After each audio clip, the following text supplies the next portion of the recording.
Se-gae confronts Ju-mi and Ju-ran, questioning since when they consider themselves a family. He sarcastically says that he is not a thief who comes to take their possessions, but someone they only approach because they need his help. Ju-mi admits that they have never had a warm aunt and nephew relationship, but she asks when they have ever treated Se-gae like that. She explains that they come because their father has collapsed and they want to work together as a family. However, Se-gae sees through their intention and says they are not here to unite, but to beg him for help. Ju-ran scolds Se-gae for speaking disrespectfully in front of adults, saying that she still tries to protect him because they are family. At that moment, Seo reappears and interrupts their conversation, asking who the one with the rotten attitude really is. She questions why Se-gae is still listening to their nonsense instead of kicking them out. Everyone becomes surprised when they realize that Seo and Ju-ran already know each other. Seo reveals that Ju-ran was actually the one who was beaten by her, not the other way around. When Ju-ran continues to insist that she is the victim and tries to pressure Se-gae again, Seo decides to stop her. She pulls out a plant stem and says that a beating is the best medicine for someone who has lost their senses. Seeing Seo's reaction, Ju-ran, who initially tries to act brave and stand against Seo, becomes frightened and eventually runs away with Ju-mi, leaving Se-gae and Seo behind. Meanwhile, Seo herself becomes increasingly certain she is not going back because she has returned to where she belongs. In the other moments they spend together, the warmth between them grows stronger, as if Seo truly will not leave him again. When there is a proposal to build an airport near the resort, Se-gae and his trusted allies plan a major counterattack against Mundo by seriously putting the brakes on the resort development.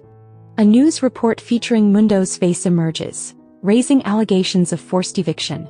This appears to be the beginning of an attack against Mundo, including the revelation of all his crimes in order to achieve his current position, such as his repeated attempts to harm Se-gae and even the people closest to him. At the same time, the truth behind the death of In Song-hui, the nurse who becomes a crucial witness after receiving an order to poison Se-gae, is slowly coming to light. Her sudden death appears to be intentionally orchestrated by Mundo to frame Se-gae and erase the evidence.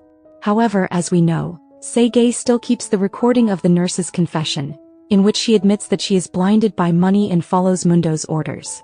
Mundo's downfall appears to be getting closer as Dal-soo secretly meets Suk-ho. At one point, Seo-jun's whereabouts become a source of concern for Mundo when someone claims that he was picked up by his driver. The tension between Mundo and Dal-soo becomes increasingly unavoidable, especially as Seo-jun, who is Mundo's weakness, is also lying in Dal-soo's room. Dal-soo increasingly shows his true intentions toward Mundo, openly turning against him as if he already knows all of Mundo's crimes. With an angry expression that he no longer tries to hide, Mundo makes it clear that Dal-soo's threat is loud and clear. Mundo attempts to intimidate Dal-soo, warning him that he has crossed a line he should not have crossed. On the other hand, Una once again causes trouble without Seo's knowledge. She scribbles on the walls of Seo's apartment, acts as if she is watching and terrorizing her, after previously attempting to harm Seo. This raises curiosity about whether her motive comes from jealousy over Seo's increasingly rising career.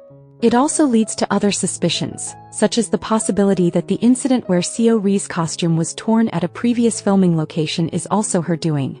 In the end, Seo's reaction upon discovering the truth becomes something highly anticipated.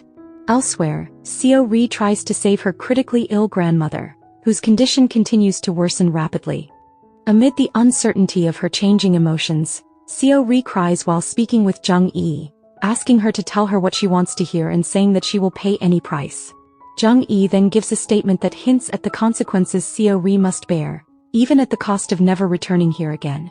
This statement also raises doubts about whether the real Seo, who has been trapped in the Joseon dynasty all this time, will have to return to Joseon again as the consequence.